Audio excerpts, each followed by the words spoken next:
नमस्कार, हरियाणा न्यूज देख रहे हैं आप और मैं हूं आपके साथ हितेंद्र। हमारे खास कार्यक्रम महाभारत में आप सभी का स्वागत है।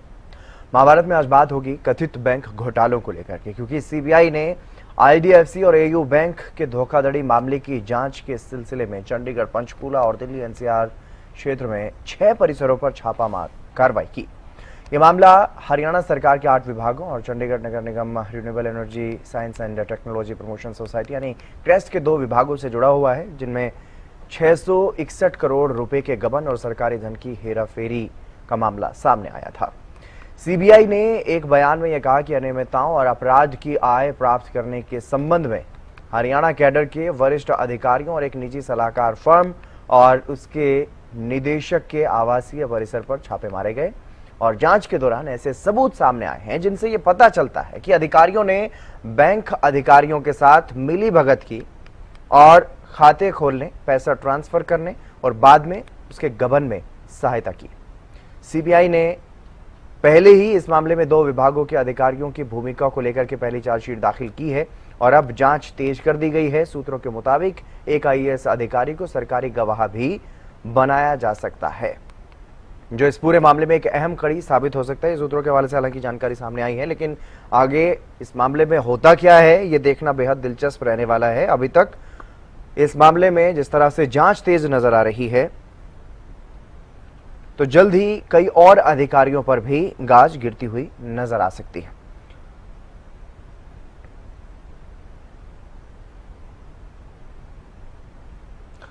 और इसी मुद्दे पर चर्चा करेंगे। मेरे साथ कुछ खास मेहमान भी जुड़ गए हैं, आपसे परिचय करवा देते हैं। रामराजी शर्मा जी प्रवक्ता भारतीय जनता पार्टी से हमारे साथ जुड़ चुके हैं। वीरेंद्र जागलान जी प्रवक्ता कांग्रेस हमारे साथ जुड़ चुके हैं और ओंकार सिंह जी प्रवक्ता इनेलो हमारे साथ जुड़ चुके हैं। सबसे पहले शुरुआत रामराजी शर्मा जी आप ही से करता हूं। फरवरी के आसपास, फरवरी के मिड में यह मामला सामने आया। जैसे ही मामला सामने आता है, मुख्यमंत्री सदन में भी जवाब देते हैं और 24 घंटे के भीतर पैसा रिकवर होता है, लेकिन जो पैसा रिकवर हुआ वो 1-2 विभागों से जुड़ा हुआ था। जैसे जैसे मामले में जांच आगे बढ़ी तो ये मामला 650 करोड़ को भी पार कर गया, एक बड़ा मामला, और कई विभागों तक ये फैला हुआ पाया गया। मामले में जांच सीबीआई कर रही है, किस तरह से देखा जाए, कब तक इस मामले में फाइनल चार्जशीट सीबीआई की तरफ से दाखिल किए जाने की संभावना है? देखो, सबसे पहले मैं आपके चैनल के माध्यम से आपको, हमारे मित्र ये दूसरी पार्टी के प्रवक्ता इनको और हमारे देश की, प्रदेश की देवतुल्य जनता जनार्दन को मैं राम राम करता हूँ, नमस्कार करता हूँ। फिर आपकी बात का जवाब देता हूँ। ये डॉक्टर नायब सिंह सैनी का हरियाणा है, नशा मुक्त हरियाणा, अपराध मुक्त हरियाणा, भ्रष्टाचार मुक्त हरियाणा।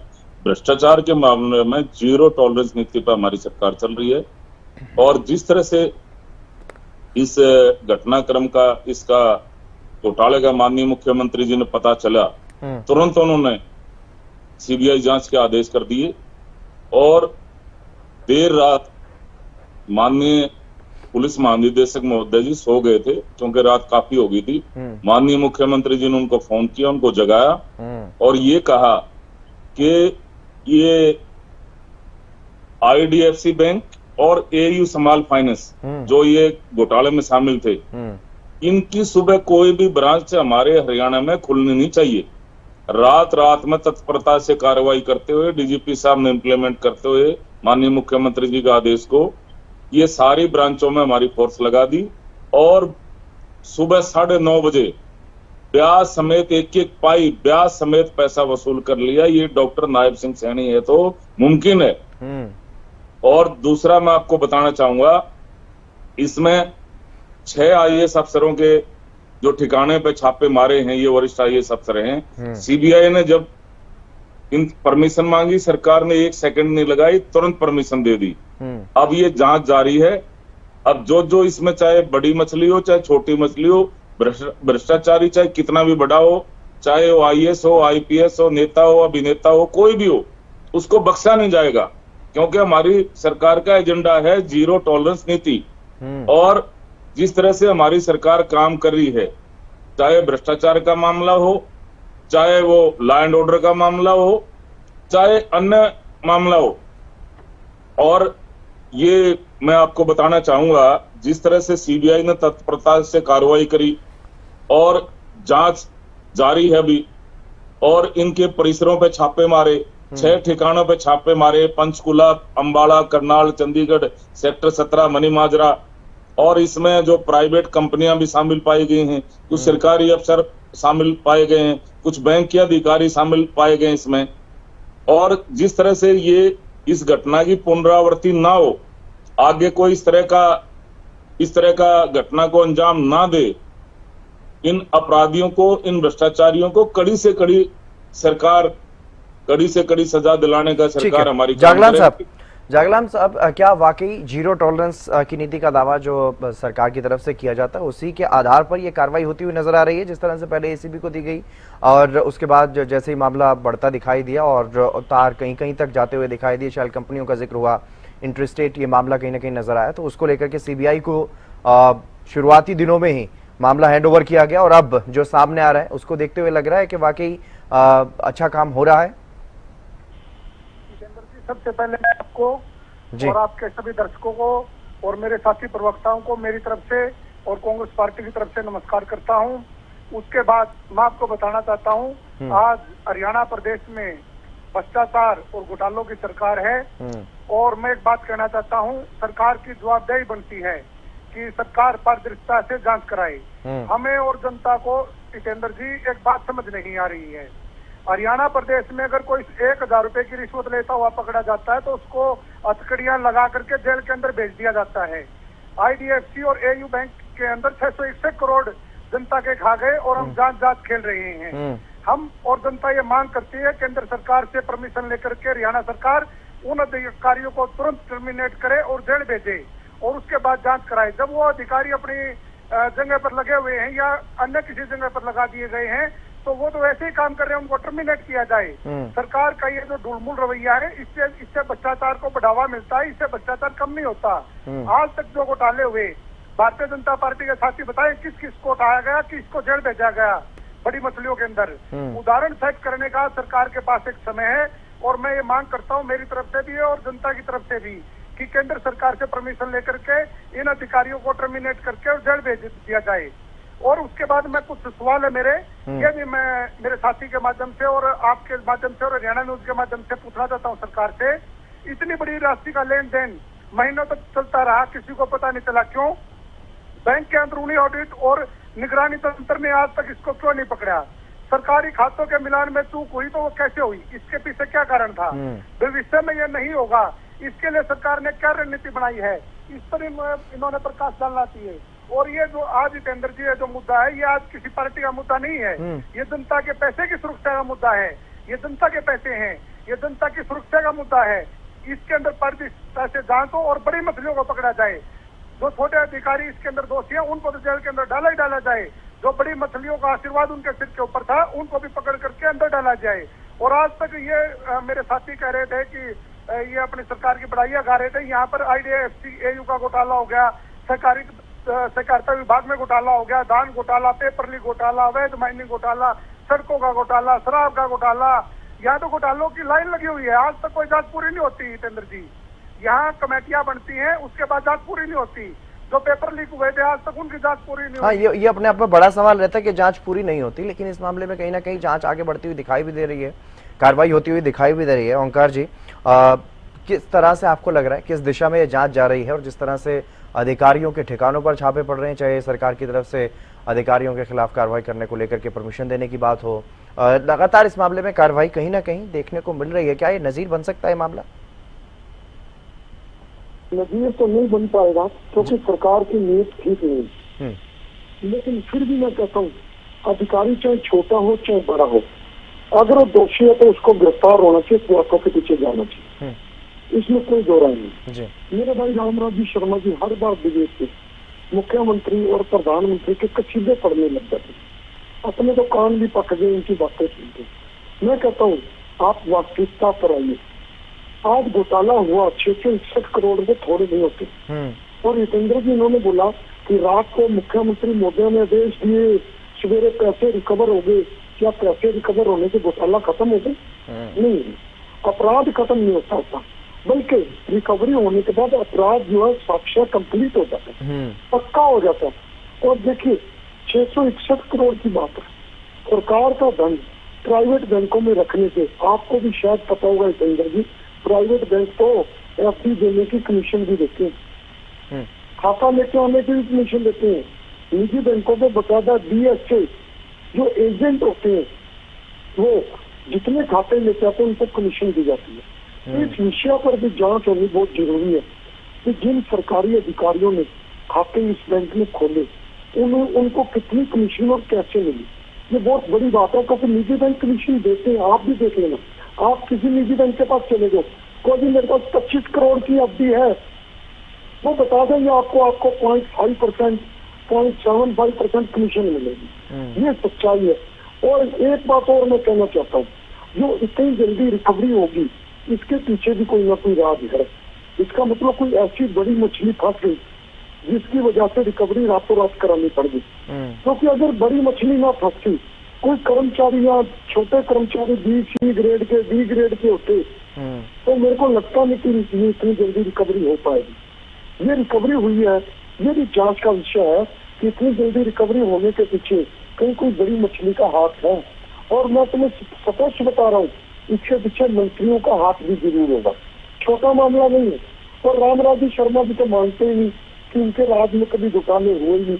आप याद कीजिए जितेंद्र जी, जब कोरोना का काल था, शराब का घोटाला हुआ, रजिस्ट्री का घोटाला हुआ, उस समय गृह मंत्री अनिल विज थे, उन्होंने 60 दिन के अंदर SIT बनाई थी कि 60 दिन में मुजरिम बख्शा नहीं जाएगा, सजा होगी। कहाँ है वो? आज तक तो जांच रिपोर्ट ही नहीं आई।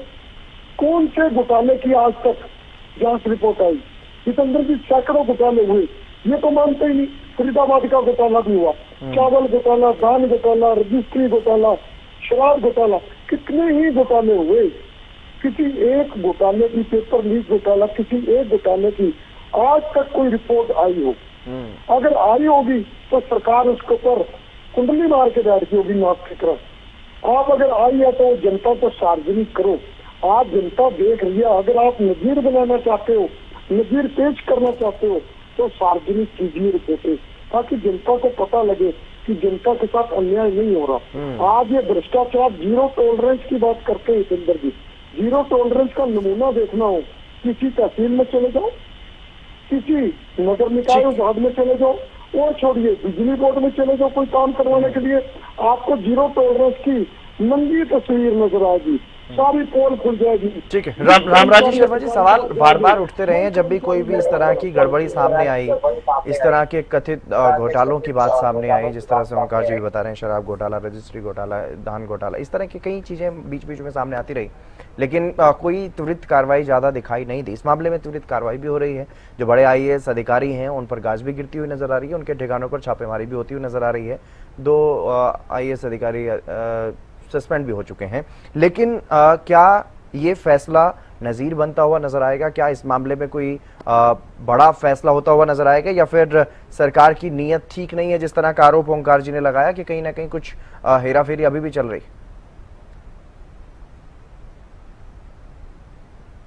जी देखो, मैं आपको बताना चाहूंगा, 2 IAS अफसरों से जांच हो चुकी है, अभी जांच चल रही है, और सस्पेंड भी कर रखे हैं।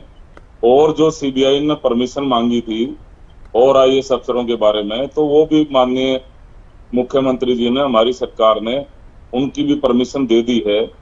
और जहां तक बात है पैसा वसूल करने की, मैंने आपको बताया, ब्याज समेत पैसा भी वसूल कर लिया गया है।